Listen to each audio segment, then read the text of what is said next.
साल 1962 जब भारत के महान वैज्ञानिक डॉक्टर विक्रम साराभाई ने अंतरिक्ष विज्ञान में भारत का एक सपना देखा। उनका मानना था कि भारत को अपने अंतरिक्ष कार्यक्रम की शुरुआत करनी चाहिए ताकि देश का विकास हो सके। उनके इस सपने को प्रधानमंत्री जवाहरलाल नेहरू का समर्थन मिला और इनकोस्पार नाम से भारत के अंतरिक्ष कार्यक्रम की नींव रखी गई, जो बाद में जाकर इसरो बना। केरल के एक छोटे से गाँव थुम्बा में भारत का पहला लॉन्च सेंटर स्थापित किया गया। स्थानीय गाँव वालों ने अपनी जमीन वैज्ञानिकों को दे दी ताकि वे अपने प्रयोग कर सकें। इसी जगह पर भारत का पहला रॉकेट लॉन्च किया गया। थुम्बा की ये जगह बेहद साधारण थी, न ही यहाँ सही सुविधाएं थी और न ही बड़े बड़े संसाधन। यहाँ तक कि रॉकेट को साइकिल पर लाया गया और इसे नारियल के पेड़ के सहारे लॉन्च किया गया। इसरो का ये संघर्ष देख बाकी दुनिया हंसती थी और इसे गंभीरता से नहीं लेती थी, लेकिन इसरो के वैज्ञानिकों का जज्बा अडिग था। इन वैज्ञानिकों को ये भरोसा था कि एक दिन भारत अंतरिक्ष की ऊंचाइयों को जरूर छुएगा। 1980 का दौर आया जब इसरो ने पहली सैटेलाइट लॉन्च व्हीकल SLV-3 पर काम शुरू किया।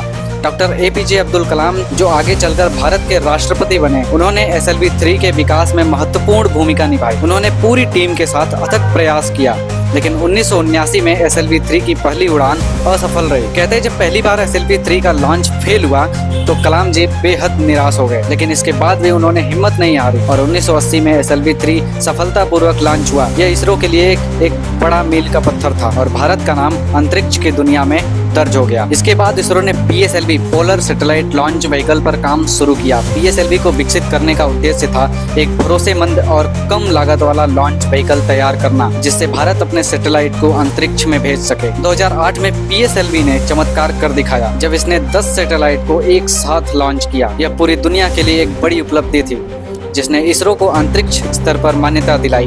आज PSLV को दुनिया का सबसे भरोसेमंद और सफल लॉन्च व्हीकल माना जाता है। 2013 में इसरो ने फिर से पूरी दुनिया को चौंका दिया।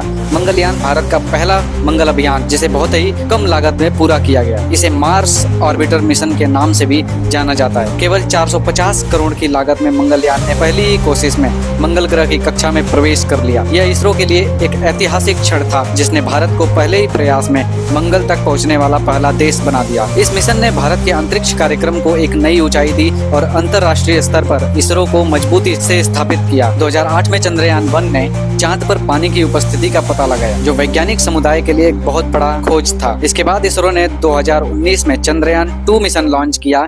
इस मिशन का उद्देश्य था चांद के दक्षिणी ध्रुव पर उतरना, जो एक चुनौतीपूर्ण और अनछुआ क्षेत्र था। हालांकि विक्रम लैंडर का संपर्क टूट गया, लेकिन इस मिशन ने इसरो को कई महत्वपूर्ण जानकारियां दी। फिर 2023 में इसरो ने चंद्रयान-3 मिशन के साथ इस चुनौती को दोबारा स्वीकारा। इस बार विक्रम लैंडर सफलतापूर्वक चांद के दक्षिणी ध्रुव पर उतरा, जिसने भारत को चांद के इस हिस्से पर उतरने वाला पहला देश बना दिया। यह इसरो के लिए एक ऐतिहासिक जीत थी, जिसने फिर से भारत को अंतरिक्ष के क्षेत्र में ऊंचाइयों तक पहुंचाया। इसरो की शानदार यात्रा में कई महान वैज्ञानिकों का योगदान रहा। इनमें doctor Vikram Sarabhai, doctor APJ Abdul Kalam, doctor K Sivan, doctor Mayalakshmi Annadurai का नाम प्रमुखता से लिया जाता है। इन वैज्ञानिकों ने अपने अथक परिश्रम से इसरो को उस मुकाम तक पहुंचाया है जहां आज पूरा विश्व उसे गर्व के साथ देखता है। आज इसरो गगनयान मिशन की तैयारी कर रहा है, जो भारत का पहला मानव अंतरिक्ष अभियान होगा। इसके अलावा इसरो ने सूर्य के अध्ययन के लिए आदित्य L1 और शुक्र मिशन की भी घोषणा की है। यह सब दिखाता है कि इसरो केवल भारत ही नहीं बल्कि पूरी मानवता के लिए